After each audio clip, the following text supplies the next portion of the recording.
এবং সেই কাজটিও কিন্তু আমরা শুরু করেছি। আমি জানি এই এলাকার কোনো মা বোন এখনো ফ্যামিলি কার্ড পান নাই, তবে এতটুকু বলতে পারি ইনশাল্লাহ আপনারা পাবেন। একটু সময় লাগছে, কারণ সরকারের কিছু নিয়ম কারণ আছে। পাইলট প্রজেক্ট প্রথমে শুরু করতে হয়। আমরা সেই পাইলট প্রজেক্টের কাজ শুরু করেছি। সেখানে আমরা 37,000 মায়ের কাছে, বোনের কাছে আমরা ফ্যামিলি কার্ড পৌঁছে দিয়েছি। ইনশাল্লাহ ইনশাল্লাহ আপনাদের চিন্তা করার কোনো কারণ নাই। এই এলাকার সহ পুরা দিনাজপুর, ঠাকুরগাঁও, পঞ্চগড়, সমগ্র এই রংপুর বিভাগের যত মায়েরা আছেন সবার কাছে ধীরে ধীরে আমরা ফ্যামিলি কার্ড পৌঁছে দেব। শুধু একটু সময়ের প্রয়োজন। মাত্র সরকারের বয়স হয়েছে 1 মাস, একটু সময়ের প্রয়োজন। আর একটা জিনিসও তো বুঝতে হবে, সবাই আপনারা বুঝেন যে এই যে মধ্যপ্রাচ্য শুরু হয়েছে, সবাই রাখছেন না খবর? মধ্যপ্রাচ্যে যে আমাদের অনেক ভাইরা আছে ওখানে চাকরি বাকরি করে, তাদেরকে নিয়ে আমরা টেনশনে আছি যে কখন আল্লাহ না করুক কিছু যদি হয়ে যায় কারো। এর মধ্যে কয়েকজন সেখানে ক্ষতিগ্রস্ত হচ্ছে, তাদেরকে আমরা আনার ব্যবস্থা করেছি। কিন্তু সেই মানুষগুলোর কথা আমাদের চিন্তা করতে হবে। তো তারা তো আমাদেরই কারো না কারো পরিবারের সদস্য, তারা এই এলাকারও মানুষ হয়তো আছে সেখানে। তো এখন এই যে মধ্যপ্রাচ্য এই যুদ্ধ শুরু হওয়ার কারণে স্বাভাবিকভাবে এই দেশের অর্থনীতির উপরে একটু চাপ পড়েছে। এই তারপরেও আমরা যেই কমিটমেন্ট, যেই ওয়াদা করেছি আমাদের মা বোনদের কাছে, যেই ওয়াদা করেছি আমরা, সেগুলো কিন্তু আমরা ধীরে ধীরে ইনশাল্লাহ বাস্তবায়নের কাজ এরই ভিতরে আমরা শুরু করেছি।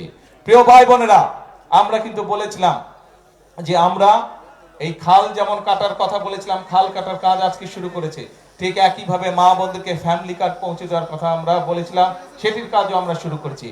একইভাবে কৃষক ভাইদের জন্য কিন্তু যেমন সুদ মওকুফ করেছি, আজকে খাল কাটার কাজ শুরু করেছি। একইভাবে আমরা বলেছি কৃষক ভাইদের কাছে আমরা, মা বোনদের কাছে যেরকম ফ্যামিলি কার্ড দিচ্ছি, কৃষক ভাইদের কাছে আমরা কৃষক কার্ড দিব, যাতে করে তাদের কাছে আমরা, তাদের পাশেও আমরা দাঁড়াতে পারি, তাদেরকে সহযোগিতা করতে পারি। এখনো শুরু হয়নি, ইনশাআল্লাহ আগামী মাস থেকে আমরা এটার পাইলট প্রজেক্টের কাজ শুরু করব। ধীরে ধীরে বাংলাদেশের সকল কৃষক ভাইদের কাছে, বিশেষ করে যারা ছোট কৃষক, ক্ষুদ্র প্রান্তিক কৃষক, মধ্যম কৃষক, তাদের কাছে আমরা এই কার্ডগুলো দিব, যাতে করে এই কার্ডের মাধ্যমে তারা বিভিন্ন রকম সরকারি সুযোগ সুবিধা পেতে পারে।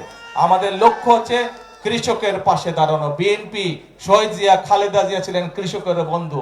আপনাদের নির্বাচিত বর্তমান বিএনপি সরকার হচ্ছে কৃষকের বন্ধু। কারণ একটা কথা তো একটু আগে বললাম, কৃষক ভালো থাকলে, কিষানি ভালো থাকলে এই বাংলাদেশের মানুষ ভালো থাকবে।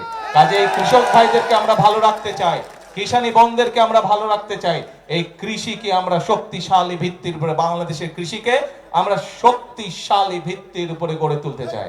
এখন আসেন আরেকটা খবর দিতে চাই আপনাদেরকে।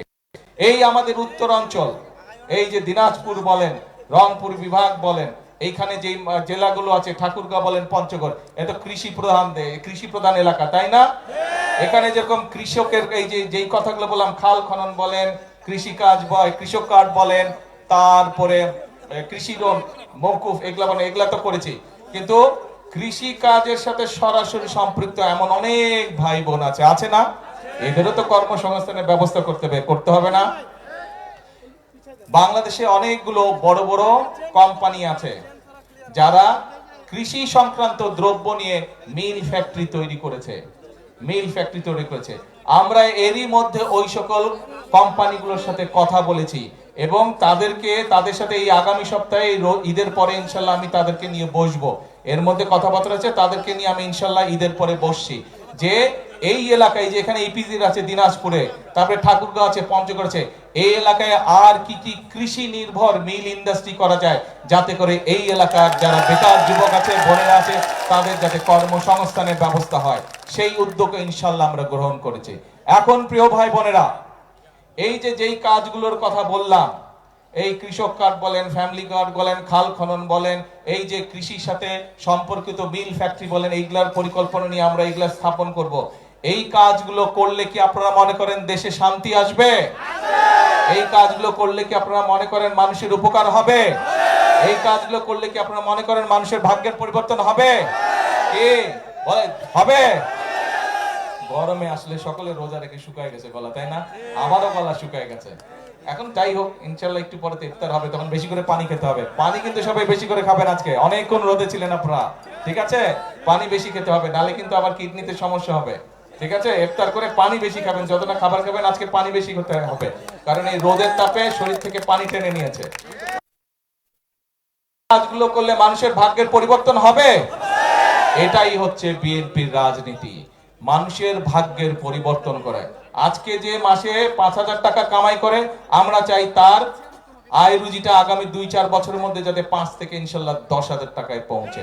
আজকে যে 2,000 টাকা ইনকাম করে, আমরা চাই এমন পলিসি নিতে, আমরা চাই এমন পদক্ষেপ নিতে যার মাধ্যমে তার ইনকামটা ডবল হবে। যদি 2,000 হয়, 4-5,000 আগামী কয়েক মাসে বা 2-4 বছরের মধ্যে যাতে তার ইনকামটা ডবল হয়।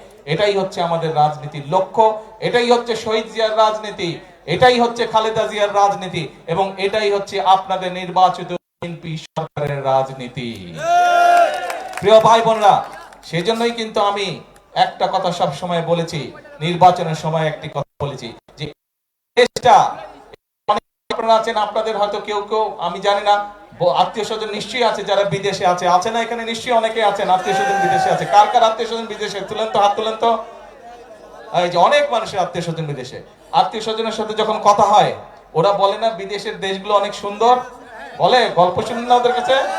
ভাই, ওদের দেশটা যদি সুন্দর হয়, ওকে জিন ভূতে এসে দেশ বানায় দিয়ে গেছে? ওদের দেশে, ওই দেশের মানুষই তো দেশ সুন্দর করেছে না? ওদের তো জিন এসে দেশ সুন্দর করে নেই, ওই দেশের মানুষই তো ওদের দেশকে গড়ে তুলেছে, তাই তো? ওরা পারলে তাহলে আমরা কেন পারবো না? আমরাও ইনশাল্লাহ পারবো। এই দেশের মানুষই 71 সালে যুদ্ধ করে এই দেশ স্বাধীন করেছিল। এই দেশের মানুষই সালে আন্দোলনের মাধ্যমে এই দেশের ছাত্র জনতা এই দেশ থেকে স্বৈরাচার বিদায় করেছিল। কাজেই এই দেশের মানুষই শহীদ জিয়ার সময় এই খাল খননের মাধ্যমে, পানি সরবরাহ বাড়ানোর মাধ্যমে এই দেশ থেকে খাদ্য উৎপাদন দ্বিগুণ করে দেশ থেকে বিদেশে খাদ্য রপ্তানি করেছিল। তাহলে এই দেশের মানুষ যদি এতগুলো কাজ করতে পারে, ইনশাআল্লাহ আপনারাই গড়ে তুলতে পারবেন আগামীর ভবিষ্যৎ বাংলাদেশ। শুধু আমাদেরকে পরিকল্পনা করতে হবে এবং আমাদেরকে সতর্ক সজাগ থাকতে হবে যে বিভিন্ন রকম কথাবার্তা বলে কারা দেশে বিশৃঙ্খলা তৈরি করতে চায়, তাদের বিরুদ্ধে আমাদেরকে সজাগ থাকতে হবে। পারবেন? কে পারবেন? খেয়াল রাখতে হবে। অনেকে আছে মিষ্টি মিষ্টি কথা বলে কিন্তু বিভ্রান্ত করতে চায়, কিন্তু আমাদের রাজনীতি হচ্ছে কৃষকের উপকার করা। আমাদের রাজনীতি হচ্ছে মা বোনদেরকে স্বাবলম্বী করে তোলা। আমাদের রাজনীতি হচ্ছে এলাকার মানুষ, দেশের মানুষ, গ্রামের মানুষ কিভাবে ভালো চিকিৎসা পেতে পারে সেই ব্যবস্থা গড়ে তোলা। আমাদের রাজনীতি হচ্ছে আমাদের সন্তানেরা, ভবিষ্যৎ প্রজন্মেরা কিভাবে লেখাপড়া করে মানুষ হতে পারে, সেটি হচ্ছে আমাদের রাজনীতি। আমাদের রাজনীতি হচ্ছে কি করে মানুষের কর্মসংস্থানের ব্যবস্থা করব, সেটি কৃষিতে হোক, সেটি শিল্পে হোক, সেই ব্যবস্থা গড়ে তোলা। কিন্তু এই কাজগুলো যদি করতে হয়, আমি কিন্তু একা পারবো না। কাকে লাগবে সাথে? কাকে লাগবে?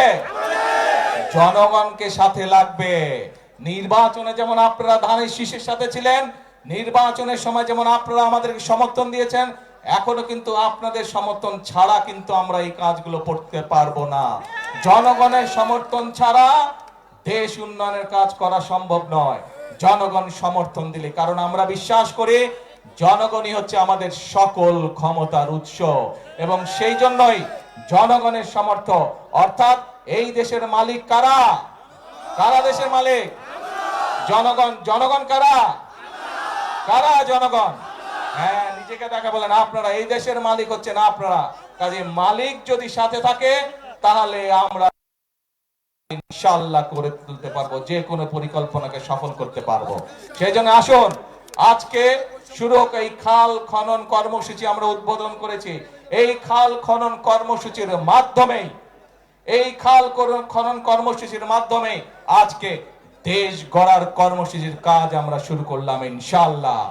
আমরা এই খাল খনন কর্মসূচির মাধ্যমে সেই বাংলাদেশ আমরা গড়ে তুলতে চাই, যেই বাংলাদেশে মানুষ তার নিজের অধিকার প্রতিষ্ঠিত করতে পারবে, যেই বাংলাদেশে মানুষ অর্থনৈতিকভাবে এবং রাজনৈতিকভাবে শক্তিশালী অবস্থানে থাকবে। আমরা সেই বাংলাদেশ গড়ে তুলতে চাই, এবং সেজন্যই আমি সব সময় একটা কথা বলি, সেই কথাটি হচ্ছে করব কাজ, তারপরে কে গর্ব দেশ। সবার আগে, সবার আগে কি ভাই? ওই যে দূরে যারা আছেন, সবার আগে কে? বাংলাদেশ। আসুন আমরা আমাদের সেই বাংলাদেশকে গড়ে তুলি। আজকে এই যে খাল কাটা কর্মসূচি, এটি হোক আমাদের প্রতিজ্ঞা, এটি হোক আমাদের শপথ। ইনশাআল্লাহ এই খাল খনন কর্মসূচি কতটুকু সফল হলো আমি খবর রাখবো ইনশাল্লাহ। আবার আমি এই খাল খনন যখন শুনবো যে এই খাল 12 কিলোমিটার খাল কমপ্লিট হয়ে গেছে, ইনশাল্লাহ আমি দেখতে আসবো এই খাল খনন কর্মসূচি কতটুকু। আবার দেখা হবে আপনাদের সঙ্গে এই খালের পারে, ইনশাল্লাহ আবার দেখা হবে এই এলাকার মানুষের সাথে। সেই পর্যন্ত ইনশাল্লাহ ভালো থাকবেন, এই কর্মসূচিকে সকলে মিলে ইনশাল্লাহ সফল করবেন। আল্লাহ হাফেজ। বাংলাদেশ জিন্দাবাদ, বাংলাদেশ জিন্দাবাদ, বাংলাদেশ জিন্দাবাদ।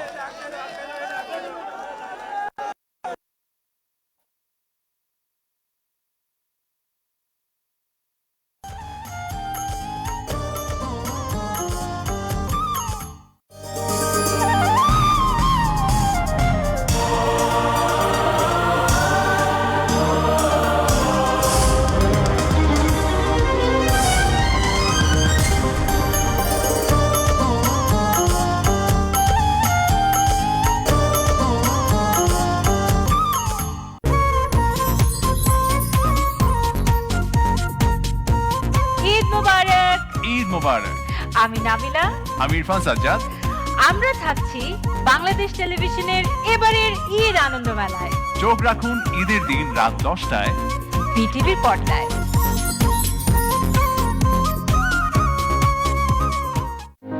কৃষক